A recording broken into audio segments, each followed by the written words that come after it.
there's always a dark part of your soul, right? I think Carl Jung talks about this, right? There's always a part that you do not know. And there's always evil within people, I think. And it's about manifesting your ability to respect that evil and address it, face it, hold yourself accountable, be humble, and recognizing that you are not God. You are not infallible. You are able to commit violence, atrocities, pain, hurt. You are able to do these things. But to be a person that doesn't do those things requires defiance in my eyes.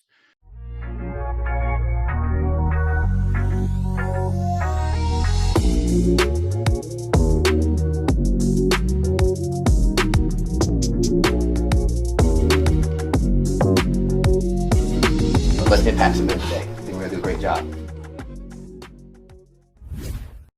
What's going on, guys? Ted Phaeton here, host of the Modern Man podcast. First, thank you for listening. And just really quick, I wanted to make sure I warned you about some explicit content that's included in this episode. I still think it's a message that you need to hear, so I'm happy to share it, but just wanted to give you a heads up. You might find some of the language offensive.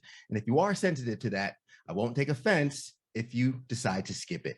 If not, I think you'd really enjoy the content. So thank you for your support and enjoy the episode. What's going on, guys? Welcome back to another episode of the Modern Man podcast. This is a podcast where we're on a mission of connecting men in pursuit of their potential. And we do that by embracing discomfort, cultivating community, and putting wind in each other's sails. We're getting a lot of wind in our sails from my guest today, Dylan Sessler, mental health coach, author, social media influencer, and veteran. Dylan, thank you for your service. And thank you for being with us today, man. I appreciate it, Ted. Thanks for having me. Absolutely. And as always, I always love giving an opportunity for the guests in our audience to kind of get acquainted. And I also like hearing the guests introduce themselves in their own words, because I could put a label, I could put a title, but it doesn't do credit in how someone identifies themselves. So Dylan, please take the floor and let the people know who you are, man. Introductions are always an interesting thing for me as well. I don't even know how to introduce myself, because half of the things that I do right now, I never thought I'd be doing, right? Yeah. Being a mental health coach, being a social media influencer, just never thought I'd be there, right? Being a father, right? I just became a father Congratulations. about 3 months ago. So, all of those things came from a place of really diving into myself and developing that, the deeper parts of me. So who am I? I'm just a guy. I'm just a dude. I'm just running around the world trying to figure things out. And I just happened to stumble upon this idea of expressing myself at one point in my life, which saved my life. Yeah. And I wrote a book about it. I built a social media following on TikTok with, almost 600,000 followers at this point, talking about suicide, talking about mental health. And I found myself now coaching people through the same things that I went through, just trying to make the world a better place. And I don't see myself as being the expert on everything. I'm just trying to understand myself and how people work. Mm-hmm. I grew up really studying people. I got a sociology background, and I just try to understand more about the experiences of others along with myself, and that's I do that very well, according to my clients. So, that's kind of who I am in a nutshell. Yeah, well, I appreciate all the work you're doing, man, and the fact to amass that many followers on TikTok, speaking on mental health and the subject, I think is kind of the window into how many people resonate with that message. It's a window into how many people might have similar feelings or might be kind of trying to figure it out. Like, I like that you said that, I'm just a guy trying to figure it out. That's what we all are. Yeah, I was going to say. Comparing ourselves and we're like, oh man, this person has it figured out and that person has it figured out. But I've said this before, we keep comparing our lives to somebody else's highlight reel because we don't know the real of what's behind the scenes.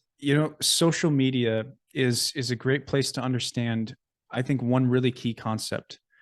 Those people have one thing figured out really well. That doesn't mean they have everything figured out really well, right? Like me, I'm a mental health coach, right? That's all you see of me, right? But I could easily I may have two or three things that I could go for. Like I'm a sniper in the US military right now. So I have long range shooting figured out and sniper skills figured out. I've been in the military for almost 15 years. So I've got that figured out. But Yeah. there are other things I don't know jack shit about, right? Like how this computer screen works. I don't know how that camera works. I got no clue. I know how to use it, but that's about it. Right. Changing a diaper at 3 a.m. How Right. that comes downfall. Right. I'm tired today. Right. Like my daughter did not sleep well last night. And so neither did I. I haven't figured that part out. Yeah. Right. Like you're only seeing on social media, you're seeing a little bit, very small little bit. And I think retrospectively, you can look at people, right? Your best friends, you don't see all that much, right? Unless you live with them 24/7, you don't really know who they are. And that kind of comes to where I step in, right? My biggest value is empathy. And how I define that is very important because it allows me to actually action it and use it. My definition of empathy is listening to understand, right? And you can add in observing as well because that's part of it, part of listening, I think. And so, like when we really get down to business and look at people, you can't know what people are thinking until you listen to what they're saying and observe what they're doing. And if you don't do that, you're not building healthy relationships. You're just assuming that the relationship is okay, and that can be a concoction for chaos, and that's never good. Yeah, I think it was one of our previous guests a while back when we did in-person panel discussions. He said, I mistook a low conflict marriage for a good communication marriage. And it's to your point where we think with the absence of conflict that there's an abundance of communication. Yeah. Sometimes the absence of conflict is also the absence of communication in the first place. Right. Absolutely. If sometimes the avoidance of conflict is clearly kind of the undertone of thinking we're good on communication, but there's so many people that are so fearful of just communicating, even in something as sacred as a marriage, that there's a reason we have a 50% divorce rate, right? It's not just because people are cheating. It's not just because people are doing this and doing that. It's literally because small conflicts over time create massive issues. And so the reason that I consider empathy one of my greatest values is listening to understand requires me to go learn something, right? And so, with trying to understand my wife, trying to understand my son, trying to understand my daughter, right? I have to ask questions, right? I have to learn because they're not always going to give me the answers. Yeah. Observing my people, my family, the people that I love and I care about can tell me so much about what I need to actually ask for a question, because sometimes they won't just tell me. I've got to go find it. Man, I sense so much humility in that because like so many of us, the ironic thing when we talked about just trying to figure it out is that there are some of us who act like we haven't figured out. And we're like, oh, to think of, let me ask my wife, what can I do to help? Or ask my kids what they need. I feel like that puts you in such a humble position when you have to learn or maybe even unlearn and adapt some of who you are. We hold on to this thing called ego, which really kind of makes us unwavering in some times. And that kind of makes us unbearable to the people around us who might truly be wanting to communicate and meet somewhere in the middle. Sometimes I think it's more than ego. I think there's cultural practices that we still hold on to as well as ego, right? Ego is this self-centered, I want to serve myself mentality, but there's a cultural selflessness that is also served at the same time, where we have to follow this narrative. We have to follow this line. And you can see this in the practice with the church. You can see this in practice with, male body standards, female body standards. We have these narrow guidelines that say, I have to do it this way or else. And so we adhere to those. And then we say really stupid things to people, right? Like, you're gaining a little bit of weight. Well, that's a terrible thing to say to a woman, right? Yeah. And it might even be a terrible thing to say to a man. But you say it anyway, because these are the narrow cultural guidelines that I'm trying to follow, right? And well, culture says it's okay, or this social media influencer says it's okay. And rather than coming at it from a humble direction of saying, you know, I noticed you've been overeating lately, and I don't want to make a judgment or anything, but is there something that is bothering you that we can talk about? Right. And approaching that conversation with uh, a humble approach garnishes so much more respect on the other side. Yeah. Right. Whereas the cultural kind of, or the ego or the culture or whatever other, you know, word that emphasizes kind of, I need to follow this path or this rule or this, this law, we get caught out in those situations where we put ourselves on a ledge and the ledge drops out from underneath us because we're not maintaining, I think, the sanctity of a relationship of, Ted, I have so much respect for you that I want to ask you this, but it's really hard. Yeah. Right. And being vulnerable, and then giving you the opportunity to be vulnerable with me without me judging you at all. Mm-hmm. Yeah. You're talking about creating space Yep. because that initially builds connection. Like if I Yep. know I'm going to have a heavy, or what we would call a heavyweight or a high gravity conversation with my wife, you know, I prep her for that in terms of, I come with the vulnerability of, hey, I'm nervous going into this. Yep. And that nervousness usually brings down the defenses, because what happens when you say something like, hey, it looks like you're gaining a little weight, that sounds like an offensive Yep. line, which gets defense. And when the person gets defensive, we become offensive. Yep. And we get into this back and Naturally. forth, not knowing how we get there, when it's like we should have started on the same side and then Yep. address the problem together. The name of your book, Defy the Darkness, a story of suicide, mental health, and overcoming your hardest battles. Um, what inspired you to start writing that? And what's some of the impacts you've seen from that book since its release? The inspiration was me basically sitting in the hallway with a gun in my head. It wasn't the initial thing that, like, well, let's take this gun away from myself and write a book. No, that wasn't the first thought, but it was the catalyst. I found myself at 25 after, you know, the profound nature of my life. I lost my dad to suicide at 6 years old. I was beaten by the next man in my life for any infraction, even any small infraction I did wrong. I was bullied in high school. I joined the military, went to Afghanistan twice, and I came home in 2000, 2013, just lost. I wanted to join special forces, and I tore my ACL 3 days after I got back from Afghanistan. So it shattered my dreams. I was kind of I was home from a traumatic deployment, also with so much trauma leading up to it, that I found myself in this place of, I'm just causing more problems than I'm solving. And so maybe it's best that I wasn't here anymore. Not necessarily to follow my father's footsteps, but I didn't know what else to do. And so in the aftermath of putting a gun to my head, I had to really assess myself.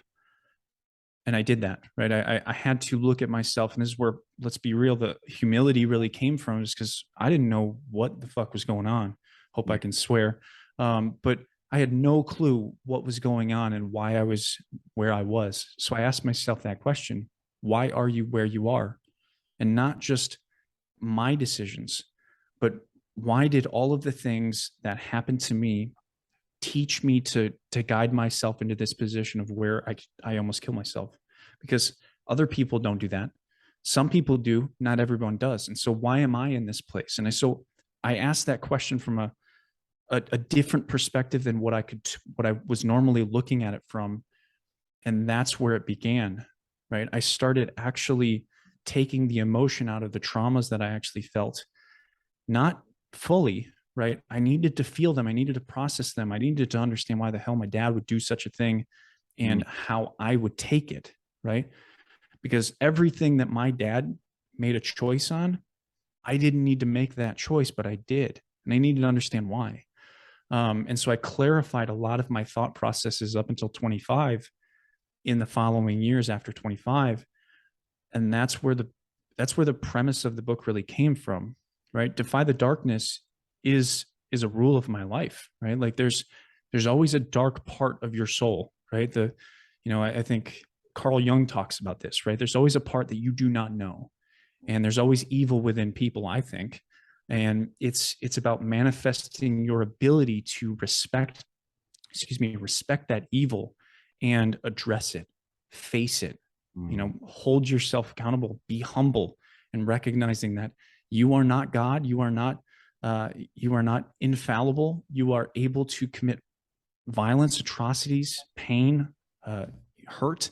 You are able to do these things. But to be a person that doesn't do those things requires defiance in my eyes.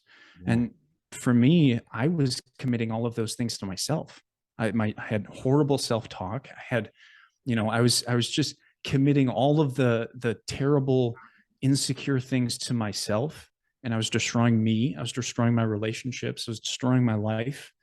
And to step out of that, I need to get with my values, right? And that's where empathy really came from, because I don't look at empathy as something I give to just you, Ted. I have to give it to myself first.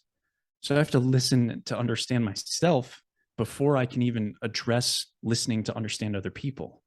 Because if I can't understand me, what am I even asking questions for? Yeah. Right. And so, you asked about the results. The results have been incredible, right? Like, people read the book and appreciate the book and are profoundly, changed by the book in so many ways. And, I don't just write the book and, walk away. I've been active on social media for over 2 years, and I've got a daily text platform that, relatively daily, that people get an inspirational message from me. And, I checked in with 1,500 people over the weekend just to make sure, people know that there's someone out there that is thinking about them. Yeah. Can I care for every one of them? No, but I can remind them that someone's thinking about how can I help them, right? And that's my goal. It's like, I'm just a guy trying to figure shit out. And the best way I can do that is to put my voice out there as an introvert that doesn't want to be here, right? I don't want to be in front of people talking about the things that I talk about. But the courage that I defined in my youth after, wanting to end my life requires me to step in front of a camera, requires me to step into a podcast and say, these are all the feelings that I've gone through, or these are all the things that I've been through, and this is what we need to talk about. Yeah. And so, ultimately the result is I'm secure with myself, even though I don't always want to do this, Well, I appreciate that, Dylan. I'm so glad you're here, not just on the podcast, but here on earth doing the work that you're doing, because it's clearly needed, Yeah. And you mentioned that self-talk, and I've said to friends, like, I asked them, I said, how many friends would you have if you talk to everybody else the same way you talk to yourself? And it makes people think, like, some of the things we say to ourselves, we wouldn't say to our closest friends or our loved ones. So why do we tolerate that for ourselves? And it could lead to a spiral, and it could put us in a dark hole that could be hard to come out. And for you to have the courage, I think that's a great way to describe it, because it does take courage to talk about those dark times. It does take courage to talk about the things that we've been through, and maybe reach out to a friend or somebody and be like, hey, I'm not okay. But also the courage to face that dark side, because the beauty of it is knowing that you're capable of evil, but you choose to do good. Because, and I know a lot of guys go through this. A lot of guys think they're not a good person because of something they might have done in the past, or they feel bad because they've hurt someone, and they have a view of themselves as not being a good person. But the reality is, you choose good every day. You just don't give yourself credit for it, right? Because you're holding down that darkness, and when you hold it down too long, it can come out in aggressive ways. You mentioned the abuse, the bullying, the war, injury, and all those things in themselves could kind of push someone to that level. What do you think it was that turned the corner for you? What do you think it was, other than just kind of that reflection, that kind of like maybe stopped you in your tracks and made you at least go one more step? I think it was the promise I made to myself. So I've always looked at, suicide isn't the problem. It's the result.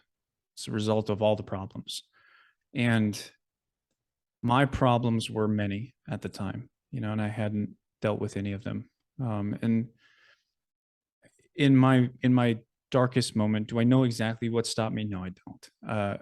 What I think I can relate it to is I made a promise after my dad ended his life when I was 6 years old that I wouldn't do what he did. And obviously, I was in a situation where I wasn't obviously being real successful at that at the moment. But I took a step back and remembered that in that moment. And I think it was the closest I had ever felt to him in my life, where I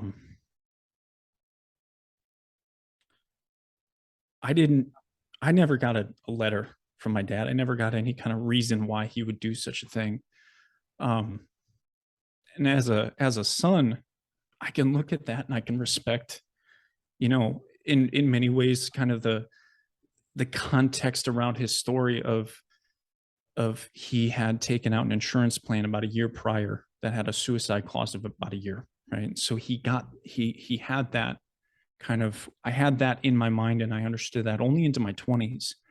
But I can respect that and I can look at that and say it wasn't just because he was in pain and he wanted to end his life because of that. There was a requirement for him to do so selflessly, excuse me. Now, was that the best choice? No, obviously not, but I can respect that. But I never knew why.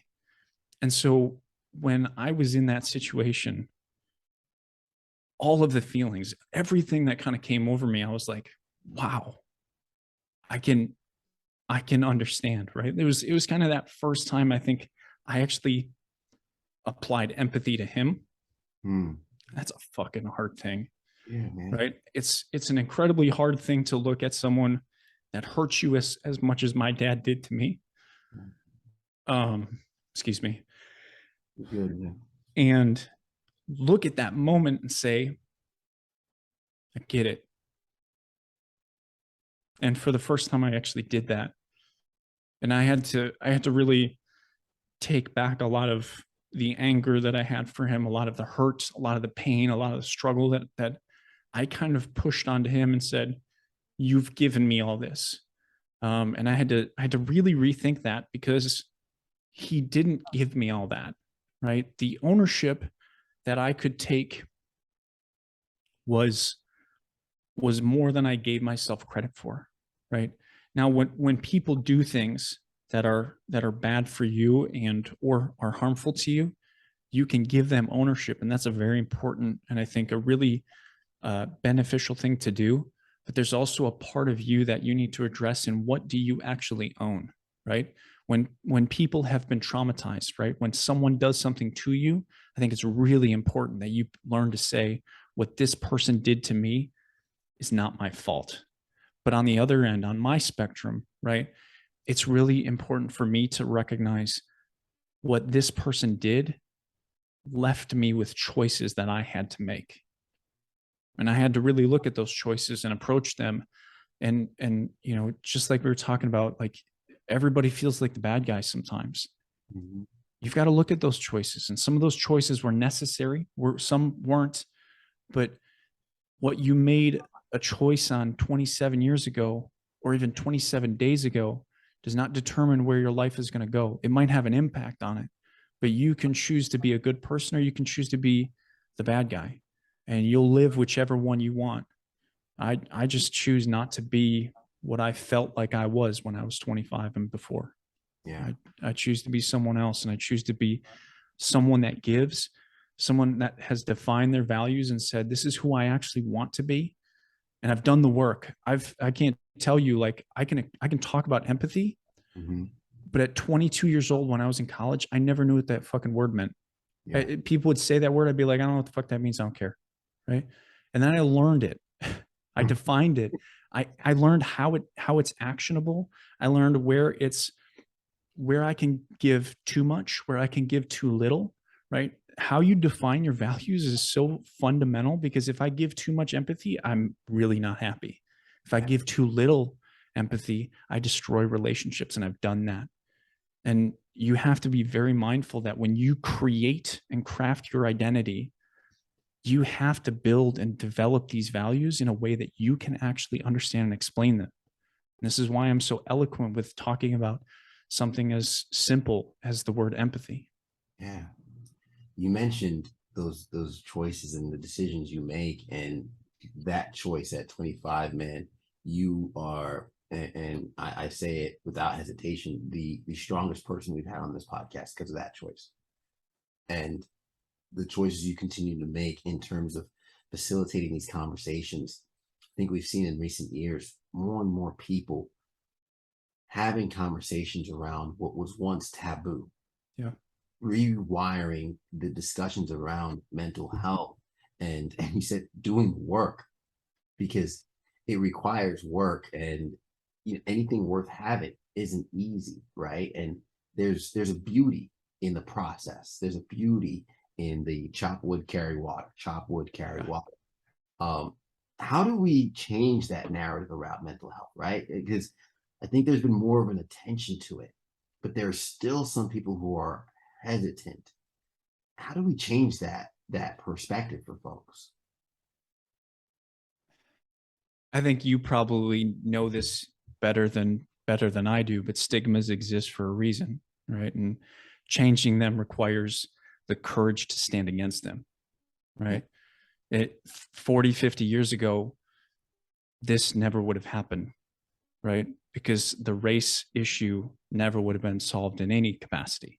If you wouldn't have stood up as an African American, or if I wouldn't have stood up as a white man and said, I value this person, or you say, I deserve a right to speak, right? I think these conversations require courage. It's that simple. It requires people that have been through trauma. It requires people that have been through rape, sexual assault, suicide, people that are struggling through issues to have the courage to stand up and speak. And the more we do that, the more we find ways together to say, this is how these conversations need to be conducted, right? We start to build kind of the unofficial rule book on how to create and craft and develop these conversations, right? Have we solved race? No, clearly, right? But we're getting a lot closer than we were 40, 50 years ago, right? Yeah. Where you're in the position that you are, which is remarkably respected and cared for and appreciated, right? And so we do that in the same fashion. We can learn the same techniques and tactics from what's come before us. And it's just about giving people a voice. I think, there's a chapter in my book that talks about expression, right? Expression needs to be valued, but it also needs to be understood. What is a good place for expression? Is this the best place for expression for everybody? Absolutely not, right? Not everybody can come on a podcast and say openly to the world what I've said, right? That's not the point. But you can come to people like myself. You can go to a therapist, you can go to a psychologist, a psychiatrist, and have those conversations and say, I don't want to be judged, because you shouldn't be judged in those conversations. And I want to be able to express myself and explain what has happened to me and process my way through it.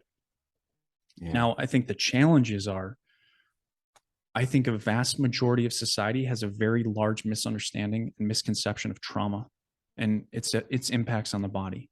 And that, I think, is, we require education, right? I think education is always going to be the same thing, right? It's no different in, you want to talk about race, we can talk about race. Education, right?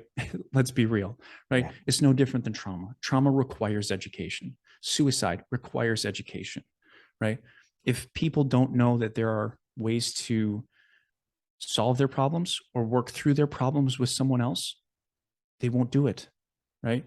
If it's not in front of you, right? We all have ADHD to some point, right? If it's not in front of me, I'm not going to do it, right? Yeah.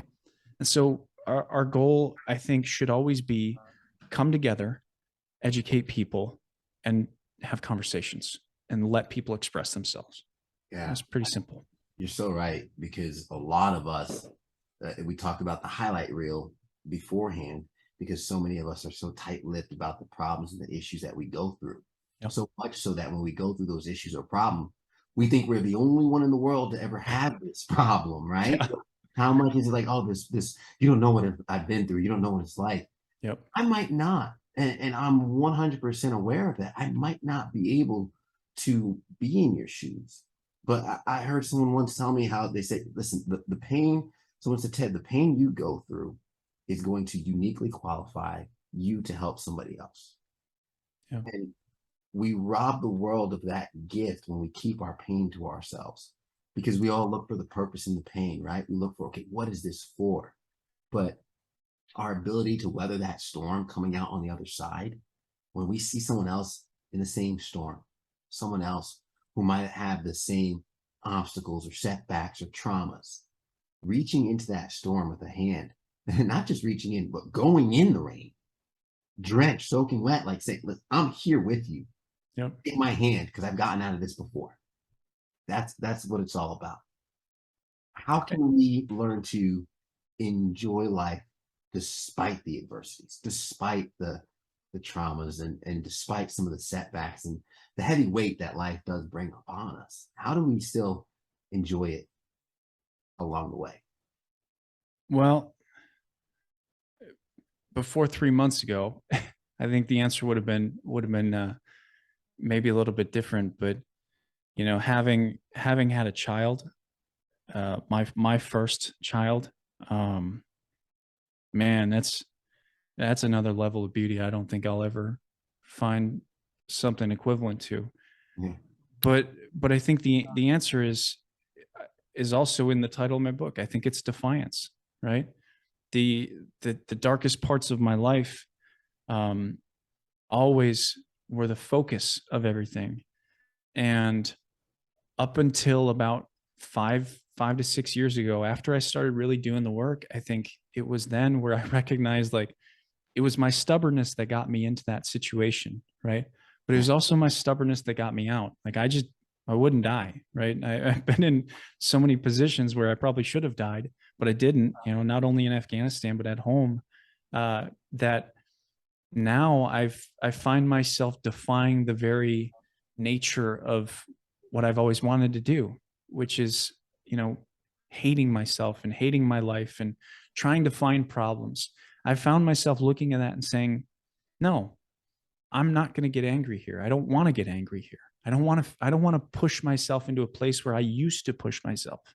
And same with what I'm doing now. Like, so much of my life, I've looked at these conversations and said, I don't want to do this podcast.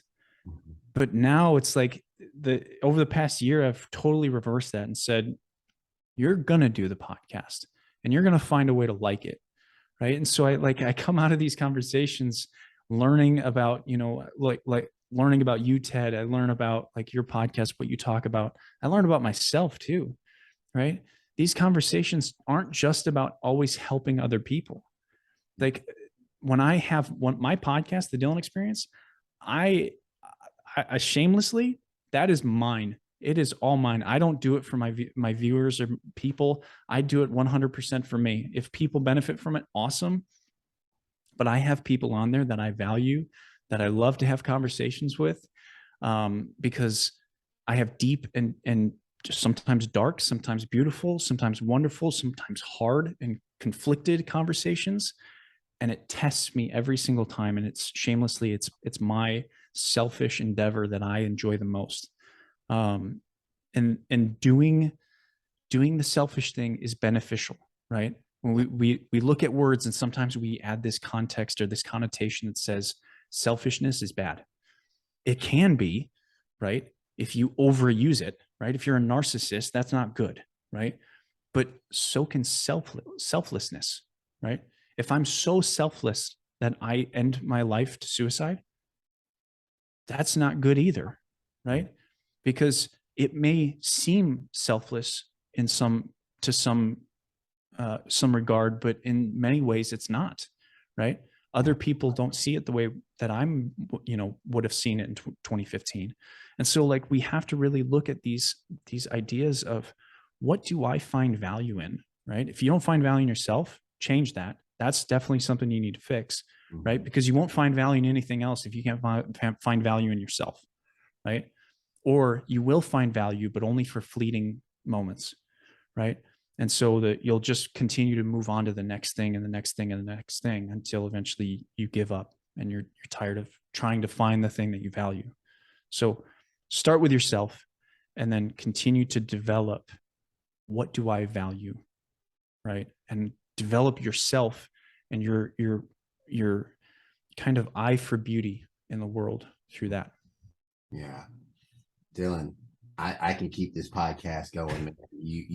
You've touched me, and I'm sure you've touched the viewers, and I can relate in terms of I love that people get value from this podcast and there's a mission behind it.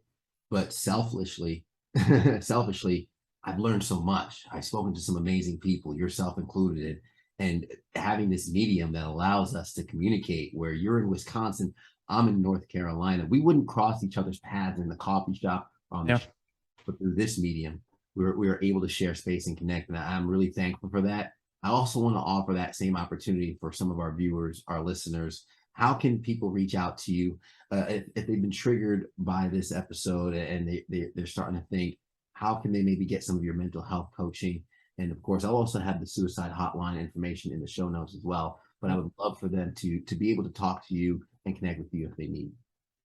You can find me on my website, www.dylansessler.com. I'm on TikTok, obviously. Yeah, you can join my text platform if you're US or Canada, 1-608-336-4480. Just text. Text me anything. Doesn't matter. You can text me hi. And you'll get, whenever I send out a message, you'll get that. Other than that, just find me on my website. You can find my book on Amazon, anything. Yeah. I'll have those linked in the show notes as well. And last question before I kind of wrap us up, and based on the content of our conversation, I can allude to, or I could imagine what the answer might be. But I ask this at the end of every episode: is what's something that's happened in your life that's shaped your perspective of the world as a man? Oh man, that's a question I could write a whole book about. Probably a couple books at this point. Because I've already talked about my suicide attempt, I won't talk about that. War. I'll talk about war. War is the place where I learned that there is good and evil, right? And not necessarily the kind of good and evil that I think is played out and portrayed on the movies and in the media. I'm talking about war is the place where choice is necessary, right? And to make that choice, right, you might feel like you're the good side and you make that choice and you feel like you're doing good, but you're actually killing people or you're ending life, right? And on the other side, that person thinks they're good and they're making a choice, right? And so the recognition that good and evil, right and wrong, are all subjective entities that we've really determined or defined ourselves, or had culture or our egos defined for ourselves, are things that are really important to pay attention to, especially when we talk about mental health. Because how you define right and wrong, how you define good and evil, can very much negate a whole group of people or a whole family or a whole sect of the population that is really requiring your help and your support. And so it's fundamentally important for you to question your values. It's fundamentally important for you to question right and wrong, and good and evil, and whether your choices that you are making today are actually the choices that you want to live with. So, I think if there's one experience that taught me that, it was war. And it's just been something that I've snowballed since. Yeah. So, yeah. Dylan Sessler, mental health coach, author, social media influencer, veteran, and just a guy trying to figure it out like all of us. Thank you so much for being on the show, man. Appreciate it, Ted. Thank you. Hey, my pleasure. And I'm going to recap some of the nuggets that you kind of left along the way really quick. One of the things was one thing figured out. We talked about the highlight reel before. When we see someone that might have one thing figured out, and that's just a little piece of their overall lives, right? We can't compare their highlight reel to our everyday lives because we don't know everything and that what happens behind closed doors. Listening to understand, empathy. How many of us are showing empathy? How many of us are listening to understand, not listening just to respond? How many of us are actually pouring into the people around us and really questioning ourselves in the process and being humble in the approach for those relationships that we have around us? Narrow guidelines, this way or else. So many of us, not just ego, but we are conditioned through society and some of our experiences to look at things a certain way, and we never question it or unlearn it. But maybe just an audit of some of our beliefs, our values, and maybe some of our upbringing can help bring some clarity into the world and how we live in it. Address the evil, live in defiance of it. I'm putting those together because I think that's so true. I do think we do have a dark side. We do have the capacity for evil, but that's what makes us good, because we choose it every day and we live in defiance and we choose life. And what do you actually own? A lot of us carry trauma. A lot of us hold on to things that have happened to us in the past. Forgiving is one step, but also acknowledging what we own in that process and going through the growth. I think those are some of the steps we can take to feeling just a little bit better, making it through whatever storm you might be in. And you have those resources. Please, if you feel inclined to, reach out to Dylan to get the help you need. Thank you guys so much for making it through this episode. Dylan, thank you again, my brother. And if you really enjoyed this, it would mean the world if you could share this with someone who you might think needs to hear it.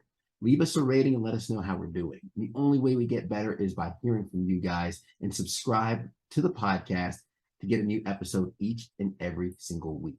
I appreciate you guys taking the time. We'll catch you next week. And as we always say at the end of the episode, everybody wants the sunshine, but they don't want the rain. But you can't get the pleasure without first the pain. Let's go.